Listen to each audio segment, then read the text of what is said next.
and changed the lives of everyone in this entire country. 19 hijackers carried out that vicious attack orchestrated by al-Qaeda leader Osama bin Laden. But it is thought by many that others were involved. Those others include, among others, 5 men now known as the Gitmo 5. They are still being held at Gitmo. Khalid Sheikh Mohammed, a Pakistani extremist terrorist, is one of those 5. He's been detained at Gitmo since 2006. Earlier this month, the Pentagon and FBI informed the families of 9/11 victims that the Department of Justice is considering offering the 5 men plea deals, which spares them the death penalty. Yesterday, Texas Senator Ted Cruz and New York Congresswoman Nicole Malliotakis sent a letter to Secretary of Defense Lloyd Austin. They're demanding answers about the potential plea deal. The letter reads in part, "These families have already been robbed of their loved ones. They should not also be robbed of the full measure of justice in this case. The September 11th plotters are mass murderers deserving of the ultimate punishment. Indeed, if there are persons walking the face of the earth who are deserving of the death penalty, it is these 5 men. After over 2 decades of patiently waiting, the victims' families deserve closure."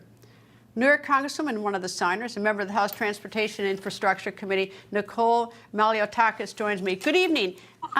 Tell me, why do you think the Justice Department and Pentagon are thinking of giving this plea offer and the president to these 5?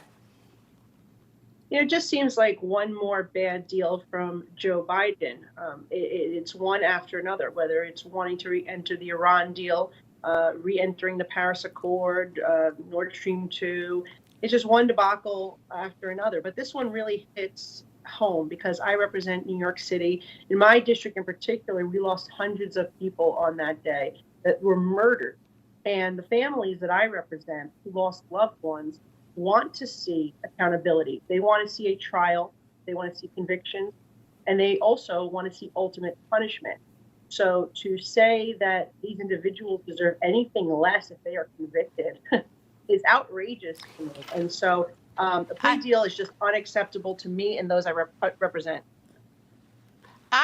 This is my theory of why the plea deal.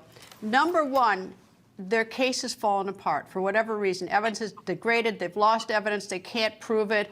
For whatever reason, so they don't want to try it because they would lose it.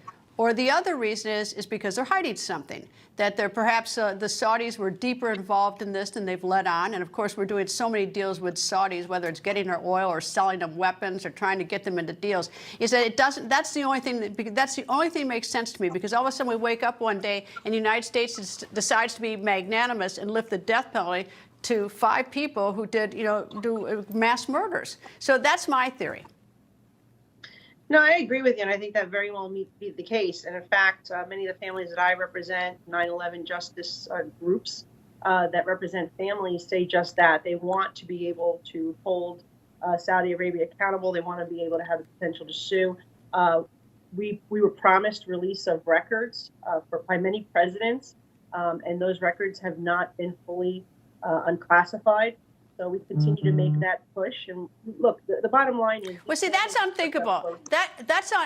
That's unthinkable that they haven't been open with these families. I can't believe this is all such national security at this point. I mean, we owe it to those families. At least tell them. Don't just send them some cold letter and say, look, we're taking the death penalty off the table. We wish you luck. Talk to these people. No, look, it's heartbreaking, and I speak to these families regularly, and to this day, it's not just the families who lost loved ones on 9/11. We are seeing firefighters and police officers and other city workers who were part of the recovery efforts, who were down at Ground Zero day in and day out, trying to save individuals or try to find, remnants of everything. I mean, to this day, we are losing people. And so it is a slap in the face, and that's why it feels so fresh to so many of us, particularly those who are in New York City. And it's not just, New York is the rest of us, we watched New York, and of course, we got hit here in D.C., not, of course, the extent that New York did. But it's unthinkable what those families in New York are going through. And, the government just should at least show them the courtesy and the kindness to sit them down and talk to them, explain why this is. But New York Congresswoman, it's a good fight. I hope you keep up the fight to get information for them. Nicole Malliotakis, thank you very much. Thank you for shedding light. The record continues right after this.